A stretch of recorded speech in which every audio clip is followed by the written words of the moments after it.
ଆଞ୍ଚଳିକ ପାଣିପାଗ ବିଭାଗରୁ ମିଳୁଥିବା ସୂଚନା ଅନୁଯାୟୀ ଆଜି 5 ଜିଲ୍ଲାରେ ପ୍ରବଳ ବର୍ଷିବ। ଲଘୁଚାପ ପ୍ରଭାବରେ ରାଜ୍ୟରେ ବର୍ଷା ଲାଗି ରହିଛି। ଆଜି 5ଟି ଜିଲ୍ଲାରେ ପ୍ରବଳ ବର୍ଷା ହେବା ନେଇ ୟେଲୋ ୱାର୍ଣ୍ଣିଂ ଜାରି କରିଛି ଭୁବନେଶ୍ୱର ଆଞ୍ଚଳିକ ପାଣିପାଗ କେନ୍ଦ୍ର। ପାଣିପାଗ କେନ୍ଦ୍ର ସୂଚନା ଅନୁସାରେ ଆଜି କେନ୍ଦୁଝର, ମୟୂରଭଞ୍ଜ, ବାଲେଶ୍ୱର, ଭଦ୍ରକ ଓ ଯାଜପୁର ଜିଲ୍ଲାରେ ପ୍ରବଳ ବର୍ଷା ହେବ। ଏହି ସବୁ ଜିଲ୍ଲାରେ 7ରୁ 21 ସେଣ୍ଟିମିଟର ପର୍ଯ୍ୟନ୍ତ ବର୍ଷା ହୋଇପାରେ। ସେଥିପାଇଁ ୟେଲୋ ୱାର୍ଣ୍ଣିଂ ଜାରି କରାଯାଇଛି।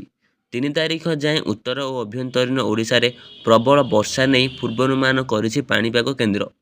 ସେହିପରି 31 ତାରିଖ ବୁଧବାର ଅନୁଗୁଳ, ଢେଙ୍କାନାଳ, ଯାଜପୁର, କଟକ ଓ ନୟାଗଡ଼ ଜିଲ୍ଲାରେ କେତେକ ଅଞ୍ଚଳରେ ପ୍ରବଳରୁ ଅତି ପ୍ରବଳ ବର୍ଷା ହେବାର ସମ୍ଭାବନା ରହିଛି।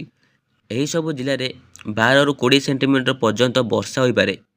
ସେହିପରି ସୁନ୍ଦରଗଡ଼, ଦେବଗଡ଼, କେନ୍ଦୁଝର, ମୟୂରଭଞ୍ଜ, ବାଲେଶ୍ୱର, ଭଦ୍ରକ, କେନ୍ଦ୍ରାପଡ଼ା, ଜଗତସିଂହପୁର, ଖୋର୍ଦ୍ଧା, ବୌଦ୍ଧ, କୋରାପୁଟ, ମାଲକାନଗିରି ଜିଲ୍ଲାରେ କେତେକ ଅଞ୍ଚଳରେ ପ୍ରବଳ ବର୍ଷା ହେବାର ସମ୍ଭାବନା ରହିଛି। ଏହି ସବୁ ଜିଲ୍ଲାରେ 7ରୁ 11 ସେଣ୍ଟିମିଟର ପର୍ଯ୍ୟନ୍ତ ବର୍ଷା ହୋଇପାରେ।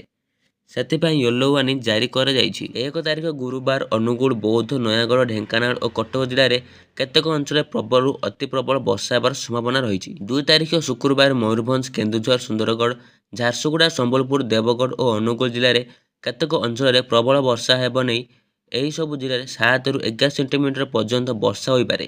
ସେଥିପାଇଁ ୟେଲୋ ୱାର୍ଣ୍ଣିଂ ଜାରି କରାଯାଇଛି। ଖବରଟି ଭଲ ଲାଗିଥିଲେ ଆପଣ ଆମ ଚ୍ୟାନେଲକୁ ସବସ୍କ୍ରାଇବ୍ କରିବା ସହିତ ଭିଡ଼ିଓଟିକୁ ବହୁ ମାତ୍ରାରେ ହ୍ୱାଟ୍ସଆପ୍ରେ ସେୟାର କରନ୍ତୁ, ଯାହାଦ୍ୱାରା ଯେବେବି ଯେତେବେଳେ ଏହିଭଳି ଲାଟେଷ୍ଟ ଖବର ଆପଣଙ୍କ ପାଖରେ ସର୍ବପ୍ରଥମେ ପହଞ୍ଚିବ।